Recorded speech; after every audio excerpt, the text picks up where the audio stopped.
തൃക്കരിപ്പൂർ എളമ്പച്ചിയിലെ കേളുവിന്റെ മൃതദേഹം എം കൃഷ്ണൻ പഠനകേന്ദ്രം കാലിക്കടവിൽ പൊതുദർശനത്തിന് വെച്ചിരിക്കുകയാണ്. അവിടെ നിന്നും KV ബൈജു വിവരങ്ങളുമായി ചേരുകയാണ്. ബൈജു, എങ്ങനെയാണ് ജന്മനാട് അദ്ദേഹത്തിന് വിട നൽകുന്നത്? എന്താണ് അവിടുത്തെ സാഹചര്യം ഇപ്പോൾ?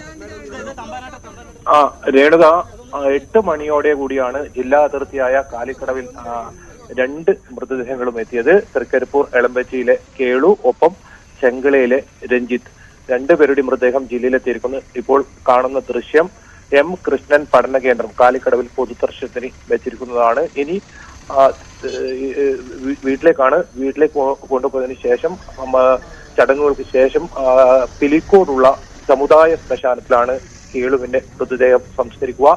അതുപോലെ തന്നെ ചെങ്കളയിലെ രഞ്ജിത്തിന്റെ മൃതദേഹം വീടിന് സമീപം തന്നെയുള്ള കുടുംബ ശ്മശാനത്തിലായിരിക്കും സംസ്കരിക്കുക. എന്തായാലും ഇപ്പോൾ പൊതുദർശനത്തിന് നിരവധി ആളുകളാണ്, സമൂഹത്തിന്റെ നാനാതുറകളിൽപ്പെട്ട നിരവധി ആളുകളാണ്, സ്ത്രീകൾ ഉൾപ്പെടെ നിരവധി ആളുകളാണ് ഇപ്പോൾ അവസാനമായി ഒരു നോക്ക് കാണാൻ എത്തിയിരിക്കുന്നത്.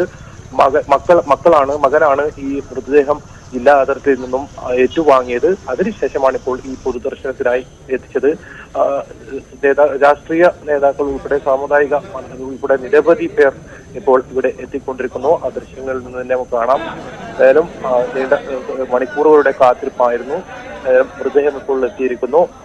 നൊമ്പര കാഴ്ച തന്നെയായിരുന്നു നമുക്ക് വീട്ടിലും കാണാൻ സാധിച്ചത്. ഈ 2 പേരുടെയും വീടുകളിൽ, കാരണം പ്രധാനമായും ഇവർ കുടുംബത്തിന്റെ അത്താണിയായിരുന്നു. 2 പേരും നഷ്ടമായത് ഇവരുടെ ജീവിതം തന്നെയാണ്. ഏതായാലും 2 മക്കളാണ് കേളുവിനുള്ളത്. അതുപോലെ തന്നെ രഞ്ജിത്ത് അടുത്ത മാസം നാട്ടിലേക്ക് വരാനിരിക്കെയാണ് ഈ ദുരന്തം ഉണ്ടായിരിക്കുന്നത്. ഈ 25 വർഷമായി കേളു കുവൈറ്റിൽ ജോലി ചെയ്യുകയാണ്. അതിനുശേഷം പ്രവാസി ജീവിതം അവസാനം മതിയാക്കി നാട്ടിലേക്ക് വരാനിരിക്കുകയാണ് ദുരന്തം.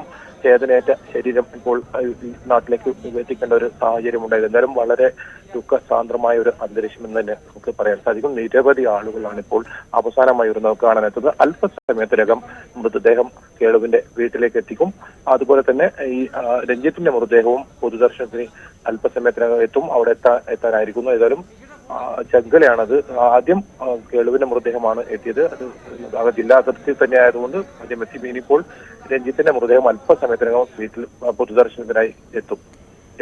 തീർച്ചയായും എന്തായാലും കണ്ണീരിൽ കുതിർന്ന യാത്രാമൊഴിയാണ് ഓരോ പ്രവാസിക്കും കേരളം നൽകുന്നത്.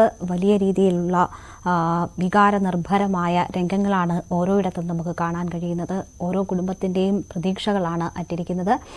എന്തായാലും ഇതിനെ സംബന്ധിച്ച വാർത്തകളിലേക്ക് തന്നെ നമുക്ക് തിരിച്ചെത്താം ചെറിയൊരു ഇടവേളയ്ക്ക് ശേഷം.